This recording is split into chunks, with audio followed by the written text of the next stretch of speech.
নমস্কার, কাহিনী junction audio story চ্যানেলে সকলকে স্বাগত জানিয়ে আজকের গল্প পাঠ শুরু করছি।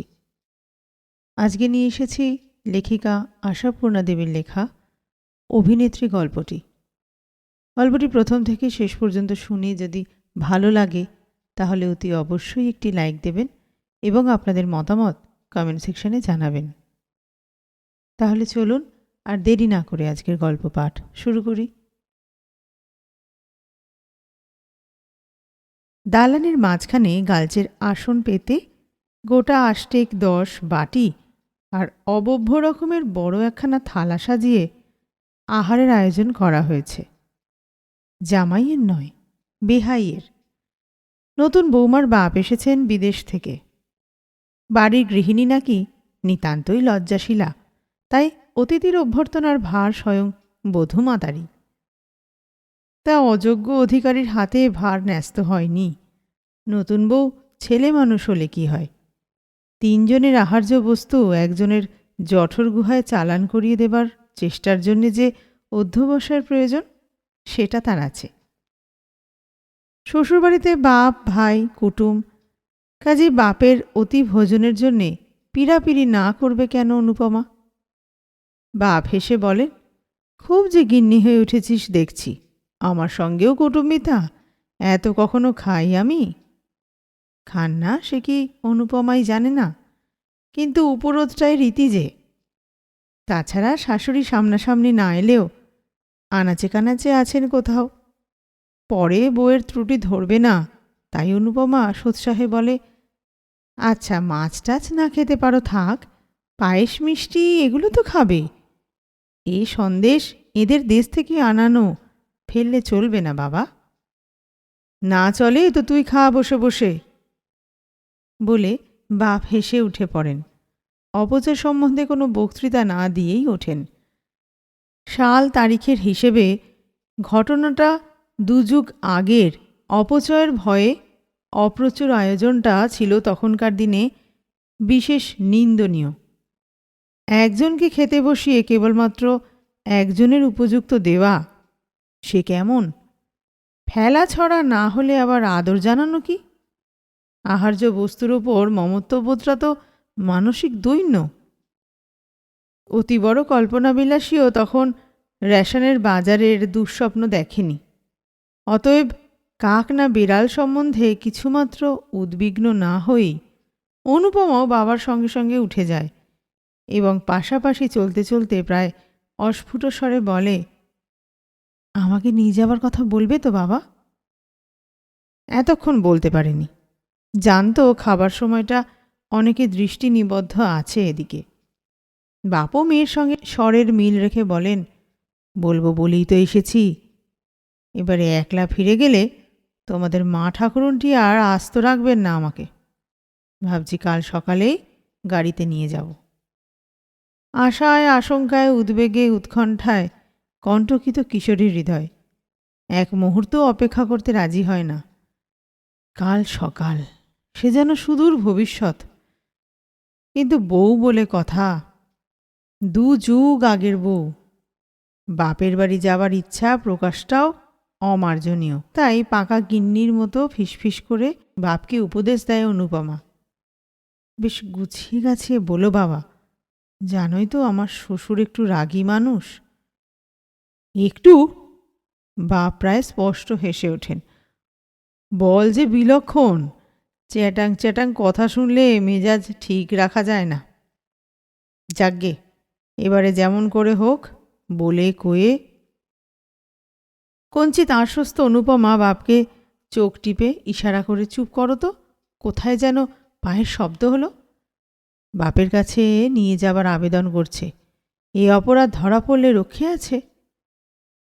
শাশুড়ি লজ্জাশীলা হতে পারেন, তা বলে এতদূর সহ্যশীলা তো হতে পারেন না সত্যি।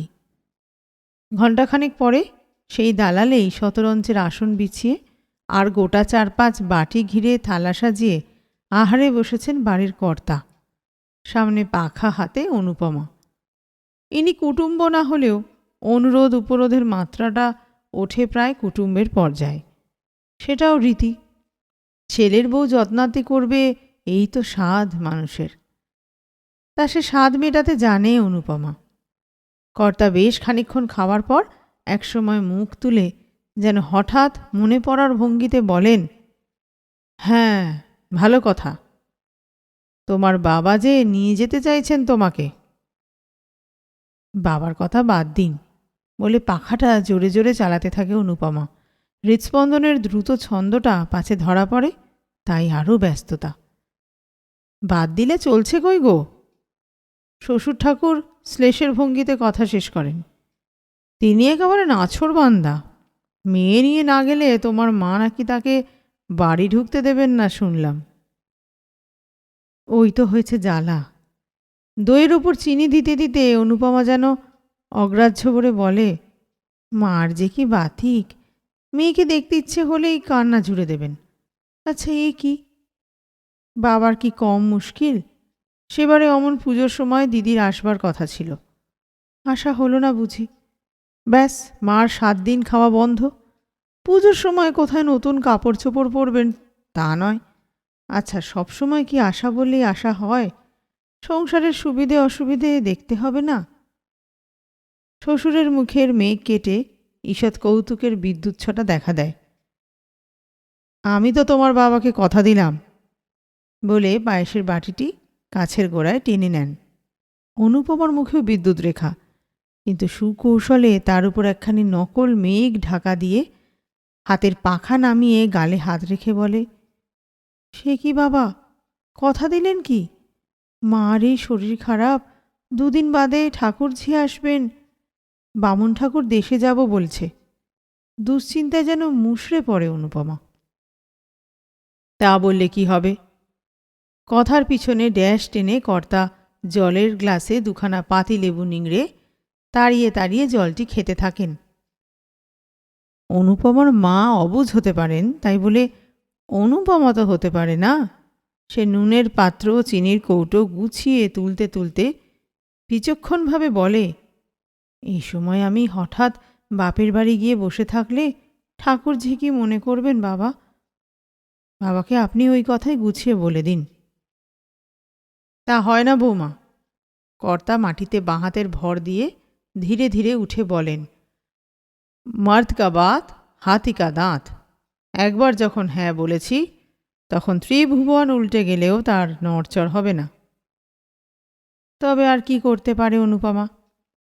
মাত্রাতিরিক্ত উজ্জ্বল মুখের ভাবটা ম্লান করে আনতে একটু বেশি সময় লাগে বলেই তৎপর হয়ে শ্বশুরের খড়ম, খড়কে, গামছা ইত্যাদি এগিয়ে দিয়ে তবে বলে, মুশকিল হলো।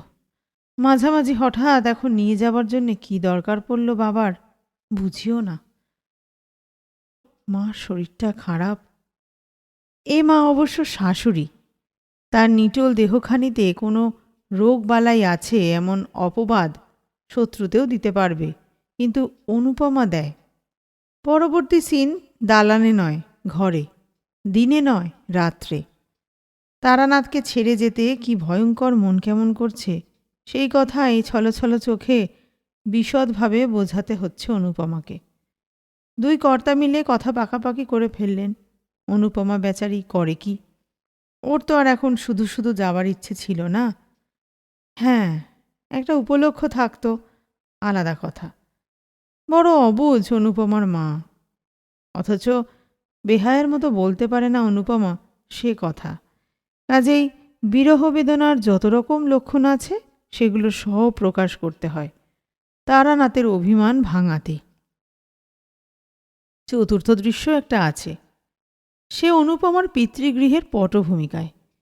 কিন্তু সে কথা থাক, দুযুগ পরের কথাই বলি। দুযুগ কেন, বরং তার বেশি। কালের পরিবর্তন হয়েছে বটে, স্থানটা ঠিক আছে, পাত্রটাও বলা চলে। সেই দালানে, ঠিক সেই জায়গাটাতেই, সেই ভঙ্গিতে বসে আছেন গৃহিণী অনুপমা, পাখা একখানা হাতে। মুখের গড়নটা কিছু বদলেছে, গায়ের রঙের জেল্লাটা গেছে কমে, তবে চুলে যে পাক ধরেছে সেটা এক নজরে চোখে পড়ে না। সামনে আহারে বসেছেন বর্তমান কর্তা তারানাথ। 25-এর ওপর আর 25 যোগ করলে যে পরিবর্তনটুকু অবশ্যম্ভাবী তার বেশি কিছু পরিবর্তন দেখা যাচ্ছে না তারানাথের আকৃতিতে। আসনটার বাসনগুলো বাপের আমলের, তবে আহার আয়োজনটা নয়, তাতে এ যুগের। শীর্ণ ছাপা অনুরোধ উপরোধের কাজটা ফরিয়েছে গৃহিণীদের। সচরাচর এ সময় ও প্রসঙ্গতেই অবতারণা হয়। সে যুগে জলের দরের সঙ্গে এ যুগের অগ্নিমূল্যের তুলনা করে প্রতিদিনই নতুন করে বিস্ময় প্রকাশ করেন অনুপমা। আবার এই উৎকণ্ঠাও প্রকাশ করতে ছাড়েন না, সংসারে এই নবাবী চাল ছেলে আর কতদিন চালাতে পারবেন তারানাথ। ছেলেটি তো একেবারে লাট সাহেবের পুষ্যপুত্র, মেয়েটি বাদশার বেগম। এতটুকু ত্রুটি হলেই রসাতল। ছেলে মেয়েদের কান বাঁচিয়েই অবশ্য বলেন অনুপমা। এখনকার ছেলে মেয়েদের তো বিশ্বাস নেই। আজ আর বাজার দরের আলোচনা নয়। কর্তা রেগে আছেন। অনুপমা নীরব। খানিকক্ষণ খাওয়ার পর হঠাৎ মুখ তুলে তারানাথ বলেন, কি নিয়ে এতক্ষণ বচসা হচ্ছিল বাবুর? বলা বাহুল্য, উদ্দিষ্ট বাবুটি তারানাথের বয়স্ক বেকার পুত্র। এহেন অম্লরসাত্মক উষ্ণ ভাষা আর কার সম্বন্ধে প্রয়োগ করা যেতে পারে উপযুক্ত বয়সের পুত্র ছাড়া? একটি বিক্ষোভসূচক শব্দের সঙ্গে অনুপমা উত্তর দেন, আর বলো কেন, সেই দিল্লি যাওয়া, বন্ধুরা যাচ্ছে, অতএব ওরও যাওয়াই চাই। দিল্লি দিল্লি করে খেপে উঠছে একেবারে। তারানাথ বিরক্তভাবে বলেন, এখনও সেই খোট ধরে বসে আছে? দিচ্ছি, এক কথায় বলে দিচ্ছি, যাওয়া হবে না, ব্যাস। বলে তো আমিও দিয়েছিলাম গো। অনুপমা পাখা নামিয়ে হাত উল্টে বলেন, শুনলে তো, সেই তক্কই তো হচ্ছিল কেন যাব না। গেলে দোষ কি? লোকে কি যায় না? যারা যাবে তারা সব মরে যাবে নাকি? নিষেধের একটা কারণ থাকা দরকার। এসব পাকা পাকা কথা। নিষেধের কারণ থাকা দরকার। শোনো, আস্পর্ধার কথা। তারানাথের অনিচ্ছাটাই তো যথেষ্ট কারণ। তাছাড়া আবার কারণ দেখাতে হবে ছেলেকে? ক্রুদ্ধ তারানাথ বলেন, আমি ওর তাঁবেদার নই যে কারণ দেখাবো। একপাল চ্যাংড়া ছোঁড়ার সঙ্গে হইচই করতে যেতে আমি দেব না। টাকা জোগাবার বেলায় তো আমি বেটা, তবু যদি এক পয়সা আনবার মুরত থাকতো, চুল ছাটার পয়সাটি পর্যন্ত তো হাত পেতে নিতে হয় এই হাবাতে বুড়োর কাছে। তবু কি তেজ! কথাই কওয়া হয় না ভালো করে, আমি যেন একটা কীটস্য কীট। অনুপমার কণ্ঠেও অনুরূপ সুর। শুধু তুমি কেন, কাকে নয়, জগৎকেই যেন থোড়াই কেয়ার করে ওরা। দরকারের সময় হাত পাতার কথা বলছো, তাহলেও তো বাঁচতাম মুখ ফুটে চাইলে। মানের কানা খসে যাবে না, সেই সেধে সেধে দিতে হবে নিয়ে, যেন মাথা কিনবেন। তারানাথ গম্ভীরভাবে বলেন, বললে এখনই আবার তোমারই মানের কানা খসে যাবে। তবে ন্যায্য কথা বলবো, তোমার আশকারাতেই এরকম হয়েছে। আশকারা আবার কি? অনুপমা অসন্তোষ প্রকাশ করেন। মেজাজটি তো জানো না ছেলের। একটা ন্যায় অন্যায় কথা বলবার জো আছে? আছে কি না আমি দেখতাম। তারানাথ হুমকি দিয়ে ওঠেন, বলতে আমি খুবই পারতাম, শুধু পারি না তোমার ভয়ে। হঠাৎ 40 অনুপমা মুখে এমন একটা রহস্যময় হাসি ফুটে ওঠে যেটা 24 বছরের মানানসই। তবে উত্তরটা বয়সের অনুপাতেই দেন ভদ্রমহিলা। আহা, মরে যাই, আমার ভয় তো অজ্ঞান হয়ে যাচ্ছ তুমি। ভয় করতে হয়? আজকালকার ছেলেদের, খোকাই তো সেদিন বলছিল ওর কোন বন্ধুর ভাই নাকি বাপের কাছে বকুনি খেয়ে। কে কে ওখানে? তারানাথ অগ্রাহ্যভারে বলে, কে আবার? মেধো হয়তো, কি জানি বাপু। অনুপমা সন্দিগ্ধভাবে বলেন, মনে হলো যেন খোকা উঠে গেল সিঁড়ি দিয়ে। খোকা আবার কি? এই তো সাহেব সেজে বেরিয়ে যাওয়া হলো বাবুর। পোর্টফোলিও হাতে ঝোলালে বেরোনো হয় না, যেন মস্ত এক অফিসার। হ্যাঁ, ওই এক ফ্যাশন ছেলের। কিন্তু ঘুরে আবার আসেনি তো? কেন, ঘুরে আসবে কি জন্যে? কি জানি, কিছু ভুলে ফেলে গিয়েছে হয়তো। পরশু অমনি কতদূর গিয়ে ছুটতে ছুটতে এলো, ঘড়ি ভুলে গেছে বলে। তা আসবেন বই কি? কবজিতে ঘড়ি না বেঁধে বেরোলে যে মহাভারত অশুদ্ধ হয়ে যাবে। কই বলো দেখিনি, ছুটে গিয়ে সংসারের একটা জিনিস কিনে আন, মাথায় আকাশ ভেঙে পড়বে লাট সাহেবের। বিরক্তিদিক্ত স্বরে কথাগুলি উচ্চারণ করে ছোট এক টুকরো পাতিলেবু গেলাসের জলে গুলতে থাকেন তারানাথ। 3 আনা জোড়া লেবু বড় বড় 2খানা খাওয়া যায় না। অনুগামিনী সতী অনুপমা পতিদেবতার এই ধারালো মন্তব্যটির পিঠোপিঠি বেশ ঘোরালো কিছু বলবার আগে একবার উঠে গিয়ে এদিক ওদিক ঘুরে নিঃসন্দেহ হয়ে এসে বসেন এবং এখনকার ছেলেরা লেখাপড়া শিখেও যে কত মুখ আর বাঁদর হয় তারই উদাহরণ দিতে তৎপর হয়ে ওঠেন। ভাগ্নে, ভাইপো, ভাসুরপো, বোনপো দেখছেন তো সবাইকে অন্ধ স্নেহের বশে নিজের ছেলের বিষয়ে ছেড়ে কথা কইবেন এমন মুখ মা অনুপমা নন। 3 পাশ করে যে ছেলে নির্বিকার চিত্তে 2 বছর ধরে শুধু আড্ডা দিয়ে আর সিনেমা দেখে বেড়ায়, তার আবার পদার্থ আছে কিছু? কেন উঠে পড়ে লেগে চেষ্টা করলে কিছু একটা জুটত না এতদিনে? তবু তো বাপের একটু আসান হতো। দামি দামি ভালো ভালো আরও অনেক কথাই বলেন অনুপমা। ছুটির দিন খেয়ে তাড়াতাড়ি উঠবার তাড়া নেই তারানাথের। ধীরে সুস্থে খেয়ে উঠে পানের ডিবে হাতে বাইরের ঘরে চলে যান। ছুটির দুপুরে দাবার আড্ডা বসে পাড়ার হিমাংশুবাবুর সঙ্গে। আসার সময় হয়ে এলো তার। অনুপমা ঠাকুর চাকর সকলের খাওয়ার দেখাশোনা করে সবে খেতে বসেছেন।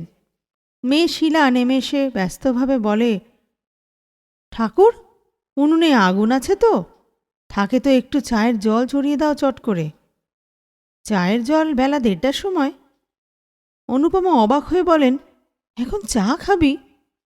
শিলা বিরক্ত স্বরে বলে, আমি কেন? দাদার ভীষণ মাথা ধরেছে তাই। দাদা? খোকা বাড়ি আছে নাকি? বুকের রক্ত হিম হয়ে আসে অনুপমার। আছেই তো, বেরিয়ে গিয়ে ঘুরে এসে শুয়ে পড়েছে মাথা ধরেছে বলে। কই ঠাকুর, দিয়েছ? শিলার চিত্তজগতে একমাত্র সম্মানিত ব্যক্তি দাদা। গোগ্রাসে ভাত কটা গিলে নিয়ে ছুটে ওপরে গিয়ে ছেলের ঘরে ঢুকে একেবারে বিছানায় বসে পড়েন অনুপমা। শঙ্কিত স্বরে বলেন, কি হয়েছে রে খোকা? বেরিয়ে আবার ফিরে এসে শুয়েছিস? শরীর খারাপ হয়েছে? বলা বাহুল্য, স্নেহাতুর মাতৃকণ্ঠের এই শঙ্কিত প্রশ্নের উত্তর তিনি পান না। অবস্থা নির্ণয়ের প্রথম পর্যায় হিসেবে গায়ের উত্তাপ পরীক্ষা করতে যেতেই তৎক্ষণাৎ হাতখানা সরিয়ে দিয়ে পাশ ফিরে শোয় খোকা। অনুপমা এই অপমান গায়ে না মেখে পুনঃ প্রশ্ন করেন, কখন এলি তুই? খোকা নিরুত্তর। অতএব নিঃসন্দেহে তার সম্বন্ধে মা বাপের মধ্যে যে উচ্চাঙ্গের আলোচনা চলছিল সে তা কর্ণগোচর হয়েছে। তা হোক, অনুপমা তো হেরে ফিরে যাবেন না, তাই সখ্য বেদনায় বলেন, আজ হঠাৎ শরীর খারাপ করলি? পরশু তোদের বেরোবার কথা না? বেরোনো? খোকা যেভাবে ভুরু কুচকে তাকায় তাতে আর যাই হোক খোকার তো প্রকাশ পায় না। বেরোনো মানে? যাচ্ছি কোথায়? অনুপমা যেন অবোধ, অনুপমা যেন আত্মবিস্মৃত, অনুপমার যেন এখনও শৈশবকাল কাটেনি, তাই প্রায় শিশুসুলভ সরলতাতেই বলে, কেন, তুই যে বলেছিলি মঙ্গলবারেই স্টার্ট করবে ওরা? ওরা করবে, তার আমার কি? ওদের নিজের পয়সা আছে, ওরা যা খুশি করতে পারে। হঠাৎ আচমকা প্রায় শিলার মতো ভঙ্গিতেই খিলখিল করে হেসে ওঠেন অনুপমা। 20 বছর আগে দুধ খেতে নারাজ ছেলেকে যে সুরে কথা বলে কায়দায় আনতেন, প্রায় তেমনি ছেলে ভোলানো সুরে বলেন, ও তাই বলো, বাবুর রাগ হয়েছে, কে বকেছে, কে মেরেছে, কে দিয়েছে গাল? তখন বুঝি ওর বাক্যবাণগুলি কানে গেছে, ওর কথাই শুধু উল্লেখ করেন। তাই ভাবছি কি হলো খোকার। নে নে, মন খারাপ করিসনি, টাকা তো আমি দেব বলেছি। তুমি আর কোন আকাশ থেকে টাকা পেরে আনবে শুনি? তারানাথ রায়ের টাকাই তো। শখ করে বেড়াতে যাবার রুচি আমার আর নেই মা, একটু ঘুমোতে দাও। বেকারের আবার শখ সাধ। অনুপমা যেন তুড়ি দিয়ে ওড়ান ছেলের কথা। হ্যাঁ, বড় তুই বুড়ো হয়েছিস, রোজগারের বয়স পার হয়ে গেছে একেবারে, তাই বেকার বলে একেবারে দেগে দে নিজেকে। ওর কথায় আবার মানুষ রাগ করে? কথার কোনো মাথা আছে? ওর কথা ধর্তব্য করতে হলে তো ভালো খেতে নেই, ভালো পড়তে নেই, আত্মীয় বন্ধুর বাড়ি যেতে নেই। স্বাদ আদ সব শিখে তুলে রেখে খালি টাকা আনা পাইয়ের হিসেব কষতে হয়। উচিত তাই খোকা শ্লেষের সুরে বলে, অন্তত যতদিন অরণ্য ধ্বংসাচ্ছি। তাই বই কি, আমি তো আজীবন অরণ্য ধ্বংসাচ্ছি। ওই সামনাসামনি দুটো মন রাখা কথা কয়ে যা তা বুঝিয়ে একটু ঠান্ডা রাখা, বুঝলি? গোয়ার তুমি করে কাজ পণ্ড করে লাভ। তো ঠাকুরদা ছিলেন কি দুর্দান্ত রাগী, কিছুতে যদি একবার না বলেছেন তো হ্যাঁ করায় কার সাধ্যি। আমি শুধু ভুলিয়ে ভালিয়ে খোসামুদ করে। খোকা এবার উঠে বসে, উদ্ধতভাবে বলে, কেন করেছ? অন্যায় করেছ। খোসামত করবে কিসের জন্যে? বাবাকেও চিরকাল ভয় করে করে আর খোসামত করে করে এই অবস্থা। কিন্তু কেন? তোমার নিজের একটা সত্তা নেই? ভালো মন্দ বিচার বিবেচনা নেই? যুক্তিতর্ক নেই? সূক্ষ্ম একটি হাস্যরেখা ফুটে ওঠে অনুপমার বাঁকা ঠোঁটের কোণে। যুক্তিতর্ক? অনুপমার ভিতরে যুক্তিতর্ক নেই? এত অজস্র আছে যে তার প্রবল স্রোত সমুদ্র স্রোতের মতো ভাসিয়ে দিতে পারে বাপ ছেলে দুজনকেই। কিন্তু ভাসিয়ে দিলে চলে কই অনুপমার? বিচার বিবেচনা সেটা যে আছে তার প্রমাণ দিতে গেলেই তো সংসার করা কবে ঘুচে যেত অনুপমার। আর সত্তা, সে বস্তুটাও তো আমসত্ত্বের মতো জলে গুলে রোদে শুকিয়ে ভাঁড়ারজাত করা হয়েছে। খোসামুদের বিরুদ্ধে তো এত বড় তরপানি ছেলের, তাকেই বা এতক্ষণ কি করলেন তিনি মা হয়ে? কিন্তু এসবের কিছুটি উচ্চারণ করেন না অনুপমা। সূক্ষ্ম হাসির রেখাটা সূক্ষ্মতর হয়ে মিলিয়ে যায়। শুধু ম্লান কণ্ঠে বলেন, কেন নেই? সে আর তুই কি বুঝবি খোকা? লেখাপড়া শিখে পণ্ডিত হলেই কি সব বোঝা যায়? আমার মনে আর দুঃখ দিস নে বাবা। তোর সব বন্ধুরা দিব্যি বেড়াতে যাবে আর তুই পড়ে থাকবি, এ আমি সইতে পারবো না। উনি না হয় একটু রাগই করবেন। নিজে কখনো কোথাও যেতে পায়নি, জগতের কিছু কখনো দেখেনি, চিরদিন বন্দী হয়ে থেকেছি। তোরা মন খুলে সব করলেও শান্তি আমার। খোকা অপ্রতিভ দৃষ্টিতে তাকিয়ে দেখে মনে হয় যেন মায়ের দুই চোখের তারায় পুঞ্জীভূত হয়ে আছে সেই চিরদিনের ক্ষোভ, বঞ্চিত জীবনের, বন্দি জীবনের, নিরুপায় জীবনের। অতঃপর কথার মোড় ঘুরে চা হাতে করে এসে শিলাও যোগ দেয়। খোকার টাকা হলে মাকে কোন কোন দেশে বেড়াতে নিয়ে যাবে তারই আলোচনা চলে। খোকার যেটা পছন্দ অনুপমার হয়তো নয়। তার মতে কত দুঃখে বেরোনো, তা মুসৌরি কেন, বরং পুরী, ভুবনেশ্বর। শিলার আদর্শ দাদা, অতএব সে মার পছন্দকে উপহাস করে। খোকা আবার তখনই মত পাল্টায়, কেন পুরী ভুবনেশ্বরে কি যাতা জায়গা? ভারতের স্থাপত্য শিল্পের পৌরাণিক নমুনা, মার পছন্দকে বরং তারিফই করতে হয়। অতএব তাই তৎক্ষণাৎ শিলার কটকি শাড়ি কেনা হয়, ক্ষেত্তরের কাঁসার বাসন, আবার পরবর্তী ট্রিপটা সম্বন্ধে গবেষণা চলে। 1:30 বেলা গড়িয়ে 4:30 ঠেকে। হঠাৎ যেন দরজার কাছে বোমা ফাটে। বলি, আজ কি আর চাটা হবে না? শিহরিত অনুপমা ঘড়ির দিকে তাকিয়ে দেখেন 4:40। সর্বনাশ, ঠিক 4টে বেলা হচ্ছে, তারানাথের টি টাইম। সময় উত্তীর্ণ হয়ে গেলেই তারানাথের হাটে ট্রাভেল বাড়ে। আচমকা এই প্রশ্ন বোমাঘাতে নিজের হাটের অবস্থা যাই হোক, মুখের চেহারাটা ঠিকই রাখেন অনুপমা। সহজ আফসোসের সুরে বলেন, ও মা, এত বেলা হয়ে গেছে, দেখো কাণ্ড। শিলা, তুইও তো আচ্ছা মেয়ে, মেয়ে ধরি বাকি আক্কেল, বেহুশ হয়ে ঘুমোচ্ছে হয়তো। সত্যি, স্বরমাধুর্যে যতটা তিক্ততা ঢালা সম্ভব তা ঢেলে তারানাথ মন্তব্য করেন, মাইনে করা চাকর বাকরের আক্কেলটাই বেশি হওয়া উচিত বটে।